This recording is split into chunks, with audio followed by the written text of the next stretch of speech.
name is Sharif and thanks for watching I Have Something to Say. Today I'm in Center City, Philadelphia at this place called Marabella Meatball Company.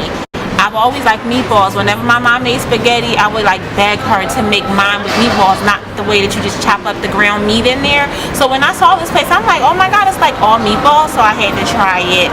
We're going to check it out, see if I like it. I'll let you know either way. You know I don't lie. Let's hope that it's a good time.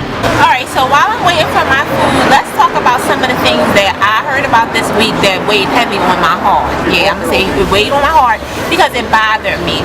The Ebola situation is bothering me. It's bothering me because the first person to die was a black man, and I don't care. I do look at everything as racial because it is what it is, and I don't understand how those two reporters or whatever were able to recover or be healed so quickly, and then he dies. I almost feel like they let him die. The guy Thomas Duncan from Texas, and then like when he was on his deathbed, the reporters were so eager to talk about the fact that they were like going to press charges against him because he filled out the paperwork when he was coming back from Liberia. He lied, so they were so worried about pressing charges and putting him in jail, and he wasn't even gonna make it. Like, I can't stand America sometimes. I'm over it. I'm over the fact that the black guy died and the other two didn't. Yes, I am making it racial because it is. Just like now, the two cases from, I think, where are they from? Texas. They helped the guy Thomas Duncan. One's Asian, one's black. They keep showing us the progress of the Asian. She's making little videos for us and everything. Where's the black lady? I ain't seen her since they transported her from one helicopter to the next in that hazmat suit. Where's she at? Let me say, if that lady dies,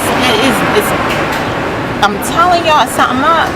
They're trying to get rid of us. America. Oh, and you know what else happened too? That lets me know that it's just racism is here to stay forever, and I don't care how much y'all pray and rally and protest, it's not going anywhere. It's just like yesterday, President Obama was signing an anti-fraud order law at an event, and he decided to share a story about when him and Michelle Obama were eating in New York last month. His credit card declined. It was declined. And he said, well, luckily, you know, Michelle had her card and we were able to get past it. And he gave that testament in regards to anti-fraud. They were saying that they denied his card because he never uses it, and they just wanted to make sure it wasn't fraudulent activity. All that went there for me, because how about what restaurant were you at that they just didn't let the president slide? Racial. And I bet you the waitress was not black. Where were you at that they didn't know that it's cool, President Obama? Because I bet you if you were in an NYPD uniform and something like that would have happened, they would have, no, don't worry about it. Why was there even an option of Michelle Obama pulling out her car? It's all racial. It's so ridiculous. And you can't get away from it. They're racist in Paris and France. They're racist everywhere. You can't get away with it when your skin looks like this. Not even in Africa, because they treat us different because we're American Africans. They think they're better than us because we're not from the motherland originally. We were taken. Child, it's messed up to be black in America, baby. It's messy.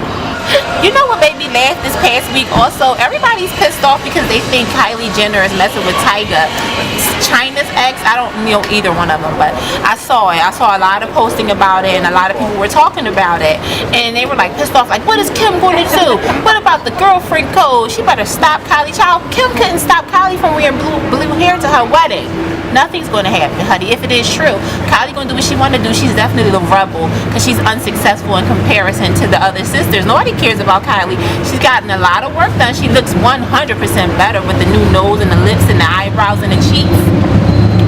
She looks so much better than she used to look, because she almost looked witch-like before. Like, you know, I'm going to get you my pretty and your little dog too. She looked like that before, but she doesn't look like that anymore, so I'll give her that much. And if she is messing with Tyga, it's not a damn thing Kim can do about it, because she doesn't have respect for not one of them. You hear me? She might respect Kendall because they have a bond, you know, that whole sister thing together, and it's 1 or 2 years apart. She'll always have love and respect for Kendall. Maybe a little for Chloe because she's scared of her. Chloe will kick her ass, honey. But the rest of them, she don't care, baby. She wore that blue hair proudly at that wedding. Honey, Kim bragged and pleaded, child, take it out, honey, bye. And then she had a friend coming in looking like Batman's son. What did Jaden have on at the wedding? They just disrespected Kim and Kanye at that wedding ridiculously and got away with it. So if y'all think Kim gonna step in and stop her from messing with Tyga, it's never gonna happen. So stop talking about what is Kim gonna do, what is China gonna do, baby. China, go handle that. you'll scare her. She don't want none of that. She don't want none of that. And shout out to Keisha Cole. I'm pretty hard on Keisha Cole because I feel like she fronted on her family, so she's been on my shit list for a while. But I did hear from Remy Ma's mouth, the rapper that was like locked up for shooting her friend in the stomach or something and almost killing her. She said that while she was locked up, a lot of people didn't come see her, but a lot of people wrote her and she would call. And she said that Keisha Cole constantly gave her money. I mean, thousands of dollars. She looked out for her and her son the entire time that she was locked up. And to me, Keisha Cole gets 17 brownie points for that. 17, because that's awesome. People forget about people when they get locked up. And I think that that was awesome that she looked out for Remy Ma. Rather or not they were friends or not, because even friends leave you when you get locked up and you have to do a long bid. Anybody can stick around for 3 to 6 months. Do 6 years and see who's around. I think that that's awesome that she did that with her and for her. Even if she couldn't make it to visit, she was there financially for her and her family, and that matters most, I think, more than anything. So shout out to Keisha Cole for that. Thumbs up. I got cussed out to talk about Keisha Cole before by these 2 bottoms on my IG timeline. So of course my food came, and I'm going to tell you what I got. First, I decided to get the sampler. Basically what the sampler is you get to taste each type of meatball that they offer. They offer a blend with pork, veal, and beef. They offer an all beef one. They offer a chicken one and a veggie one. And in the sampler you get to try all 4 with a piece of crostini, which is just garlic bread and some sauce, the sauce that you choose. And I chose the vegetable marinara, and I just want to say that I actually tried all of them. No, I don't normally eat pork, but today it's whatever. Don't judge me. I'm not Muslim. I'm not gonna go to hell because of it or anything. I just wanted to say, like, so what?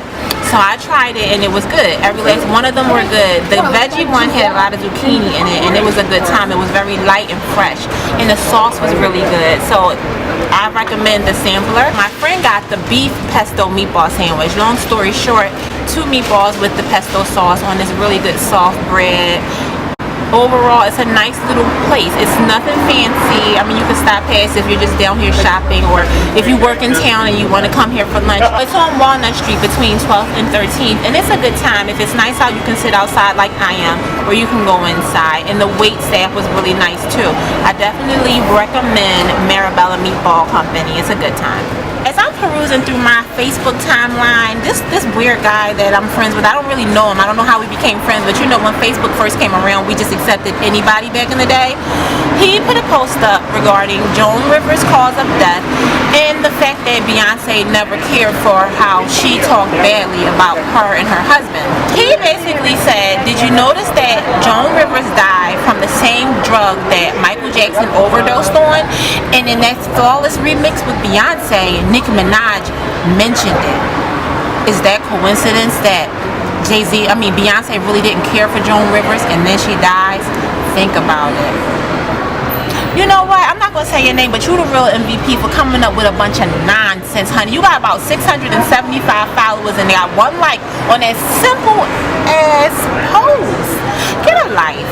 Get a life to every last one of y'all that just want to make them out to be the devil so bad. I think that the video I did about blacks and the whole Illuminati thing is one of the most, maybe not watched, but I get a lot of comments on it. It's really old and I still get cussed out that I need to check it out because Jay-Z said this about Jesus and Oprah don't think Jesus is the only way.